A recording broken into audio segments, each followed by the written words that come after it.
नुपुर शर्मा के एक बयान ने दुनिया में ऐसा हाहाकार मचाया कि भारत को बैकफुट पर आना पड़ गया। 57 अरब देश एक साथ भारत के विरोध में उतर आए। सभी ने भारतीय सामानों का बहिष्कार करना शुरू कर दिया।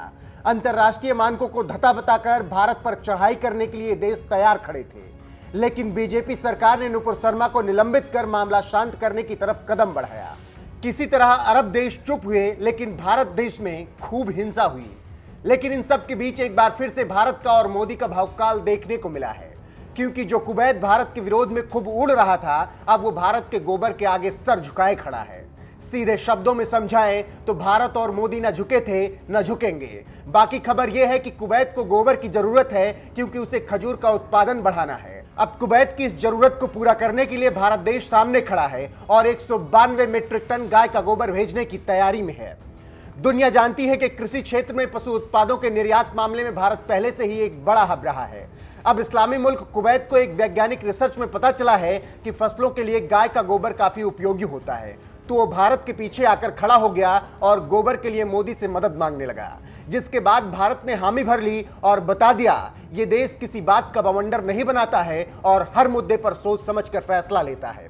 बताया जा रहा है कि ये पहली बार है जब भारत कुवैत को गाय का गोबर देगा।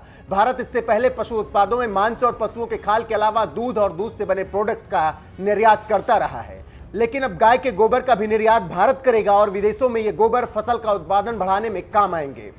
बता दें कि राजस्थान की राजधानी जयपुर से यह गोबर कुवैत भेजा जाएगा। जयपुर के पास स्थित पिंजरापोल गौशाला के गोबर की डिमांड लगातार देश विदेश में बढ़ रही है और यहीं से भारी मात्रा में भारत गोबर निर्यात करेगा कुवैत को। भारत के गोबर की डिमांड जिस तरीके से बढ़ रही है और कुवैत भेजा जा रहा है, वो ये दर्शाता है कि भारत किसी भी विवाद से इतर अपने रिश्ते सभी देशों से बनाकर चलना चाहता है। वहीं कुवैत ने पहले तो नुपुर शर्मा के मामले में खूब विरोध जताया, लेकिन बाद में उसे जब एहसास हुआ तो उसने भारत के खिलाफ प्रदर्शन करने वालों को देश से निकालने का ऐलान कर दिया। फिलहाल जिस तरीके से भारत के गोबर से अब कुवैत के खजूर का उत्पादन बढ़ेगा, साथ ही कुवैत जिस तरीके से गोबर के लिए भारत और मोदी के सामने नतमस्तक है, उस पर आपका क्या कुछ कहना है? अपनी राय कमेंट कर हमें जरूर बताएं।